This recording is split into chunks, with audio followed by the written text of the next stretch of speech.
Good morning student. जैसा कि हम आपको पिछले क्लास में बता चुके थे, पद परिचय करा चुके थे हम। पद सूरदास रचित पद, कवि परिचय और पाठ का सार। आज हम पाठ को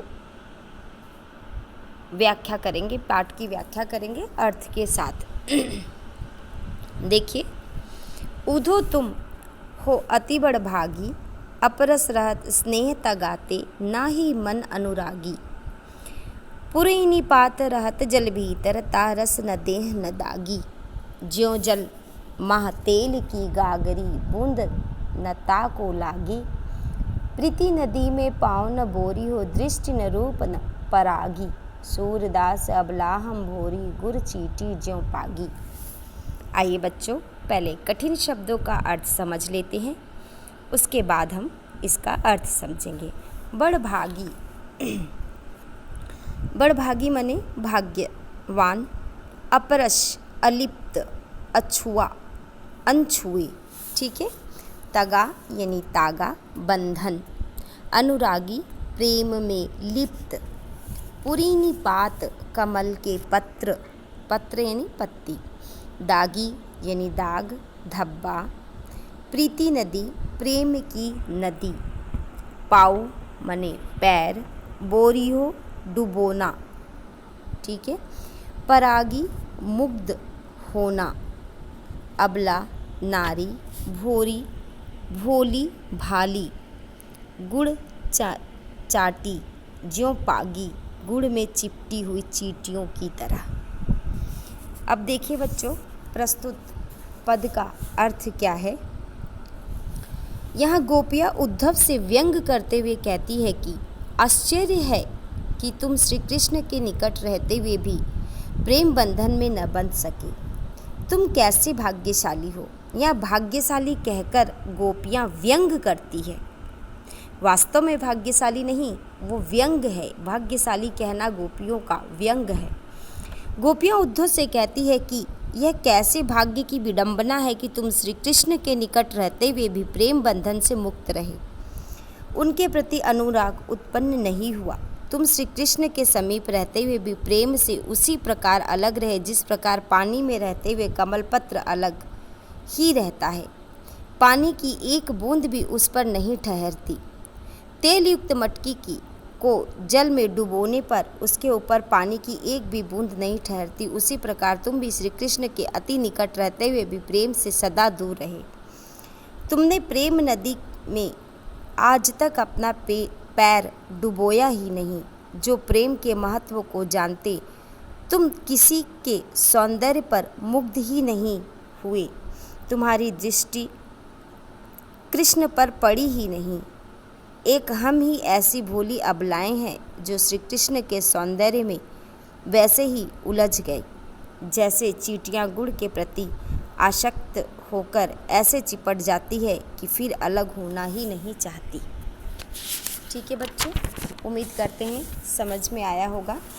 अब देखिए दूसरा पद जो है, दूसरे पद को देखिए। मन की मन ही माझ रही,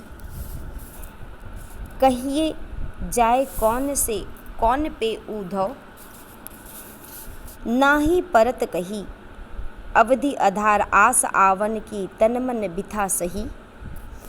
अब इन जोग संदेश ही सुनी सुनी, बिरहिनी बिरह दही। चाहती हूती गुहारी जीतही ते, उतते धार बही। सूरदास अब धीर धराई, क्यों मर जाद न लही। आइए पहले कठिन शब्दों के अर्थों को समझते हैं। अवधि, अवधि यानी समय। आस, आश माने आशा। आधार, आधार। आवन, आगमन। विथा यानी दर्द, पीड़ा। विरह, वियोग।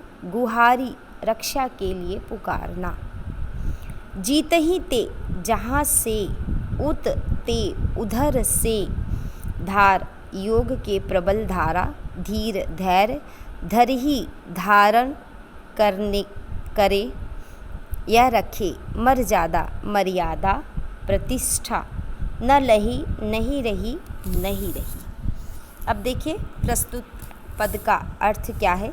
गोपियाँ अपने प्रेम को श्री कृष्ण के समक्ष प्रकट न करने के कारण व्यथित, दुखी होती है और कहती है कि अभिलाषाएं मन की मन में ही दबकर रह गई।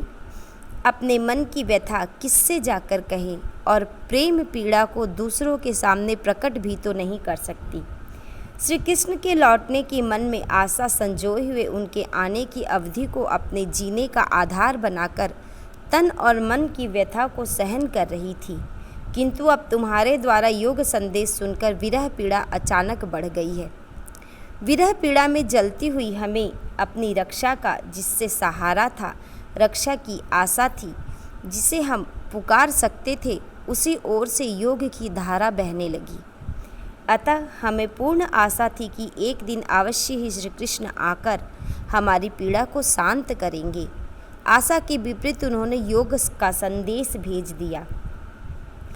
अंत में गोपियाँ व्यथित मन से उद्धव को उल्हाना देती है कि जिसके कारण हमने अपनी मर्यादाओं को छोड़ दिया था, उन्होंने अपनी मर्यादा का पालन ही नहीं किया। अब हम कैसे धैर्य धारण करें? यहाँ पर गोपियों की व्यथा का वर्णन किया गया है।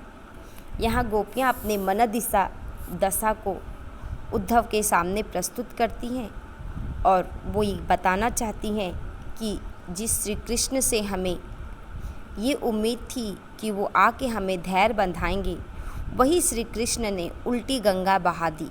उल्टी गंगा बहाना मतलब प्रेम की जगह योग संदेश भेजकर हमारे धैर्य की सारी सीमाओं को वो लांघ गए और अब उनसे कोई भी उम्मीद नहीं है। वो मर्यादा की सारी सीमाओं को लांघ गए। उम्मीद करते बच्चों समझ में आएगा। नेक्स्ट वीडियो में हम 3rd और 4th का व्याख्या समझाएंगे। धन्यवाद बच्चों।